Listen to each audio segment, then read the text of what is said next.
to the School of Rockstar. This is another episode of Think Like a Rockstar. Today we are going to think like Steve Jobs. All the good people I really want to hire, it seems to take me a year to hire them.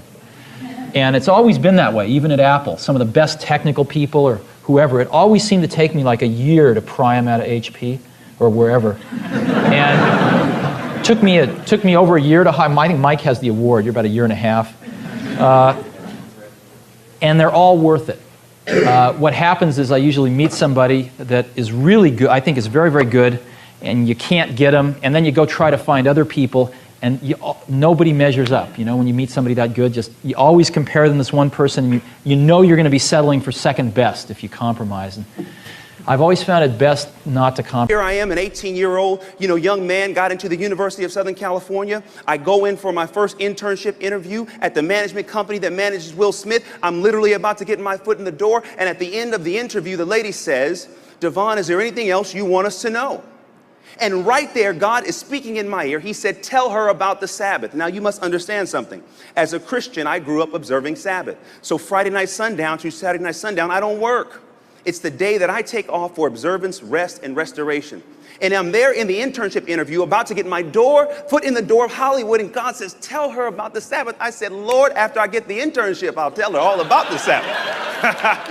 You know how we are. We love to get what we want, and then we'll start moving the pieces around about what we can and cannot do. But after a moment of silence, I said, "Well, I cannot take this internship if it requires me to work on the Sabbath." And it was quiet, just like it is now.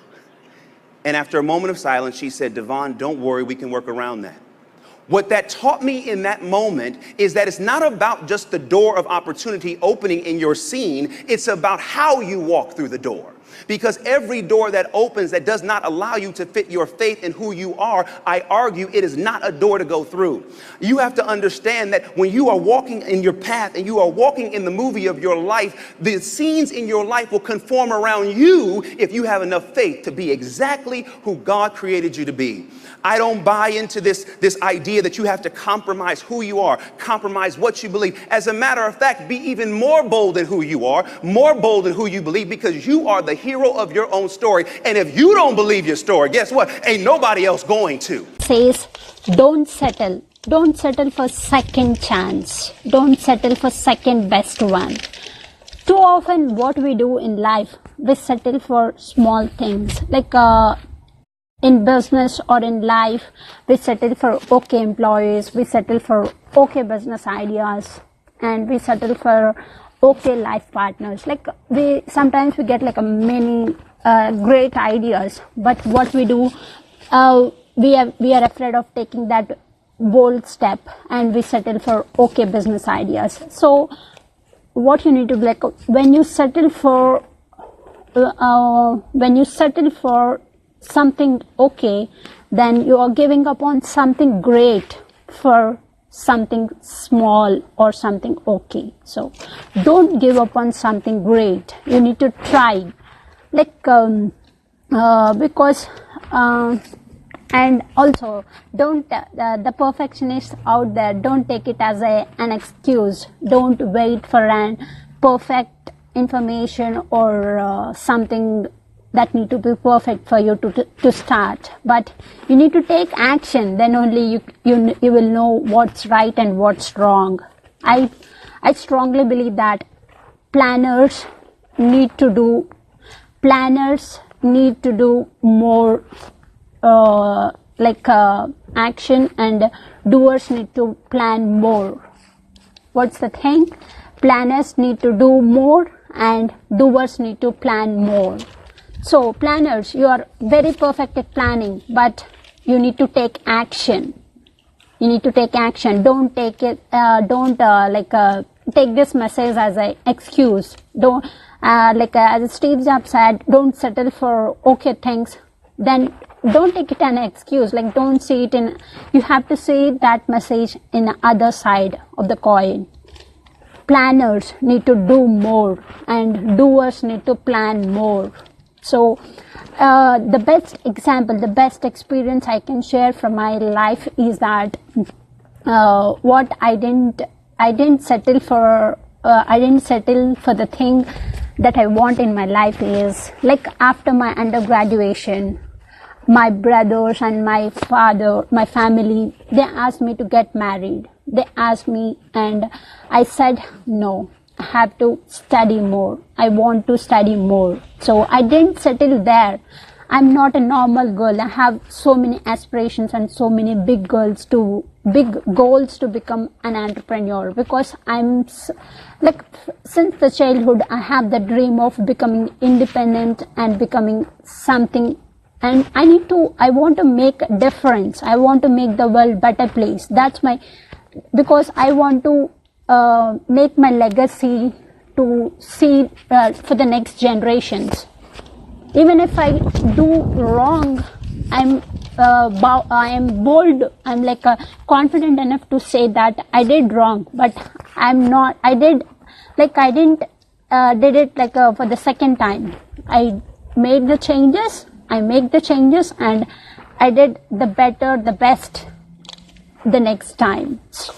So what you want, like after that also, like it took so much time to get a job.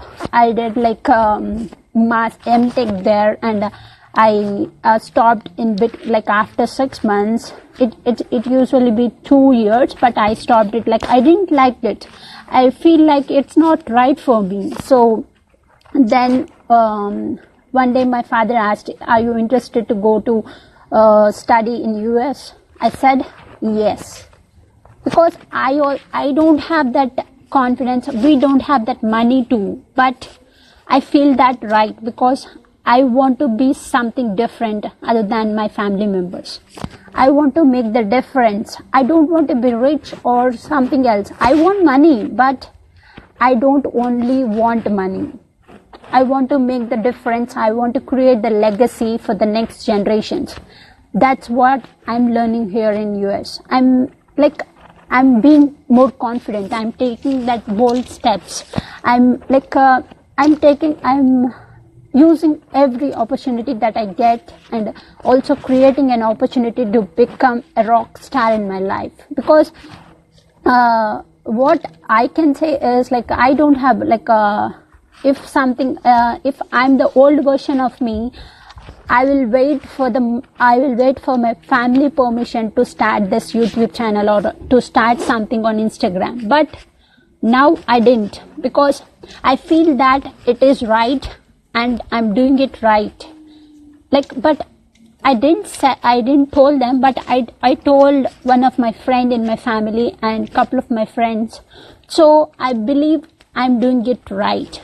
If you don't feel like, if you are afraid of telling it to your best friend, then you are doing something wrong. But I'm not doing something wrong. So, like, when you feel something is not right, something is, like, when you feel like you are settling in your life, then, like, you need to have that courage and confidence to walk away from it, because something great is around the corner. That's what happened in my life. Because if I settle and if I get married, if I settle for my brother's opinion or my family's opinions, I'll be get married and I'll have 2 children. But now I have that confidence, because I have that confidence that I can make the difference in my family, in thinking, and also right now I'm doing all the things. I'm trying out my best to make the difference. I'm creating the difference with the small steps day by day. So don't settle for small things.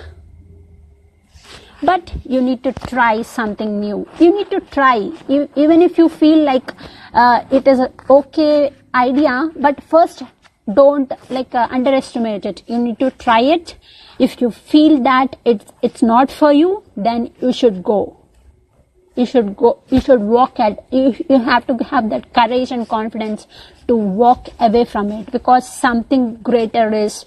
If somebody hurts you also, don't ever take it to heart. If something is like, if you fail in exam also, don't take it to heart. Cry for some 1 or 2 hours, but after that you need to be like, It's for the best. It is the best happen in your life. It will show you the path to success. So you need to be like that. Don't settle. Don't be a victim of your life. Be a rock star of your life. Thank you guys. If you like this video, please like, share and subscribe. The School of Rockstars. Thank you. I don't hire people who I wouldn't work for myself. I think that that's a really good heuristic because everyone knows this, like, there's this saying like A players hire A players and B players hire C players, which is like good people hire good people. Yeah. And I don't think that that's that informative, right? Because I mean, what are you going to say? Like, to someone in your organization, hire you're a better B people. player, you don't get to hire people. Like, I mean, no. I mean, and I think a lot of the time the problem is you don't actually know. And sometimes you're like trying to figure out how good someone is. If you didn't think they were good, you wouldn't have hired them. But the heuristic of only hiring people who you would work for tends to be pretty good, I think. Because then it's like, then that you know, right? It's like, I would not work for this person, then okay, I'm not going to like stretch just because I need to fill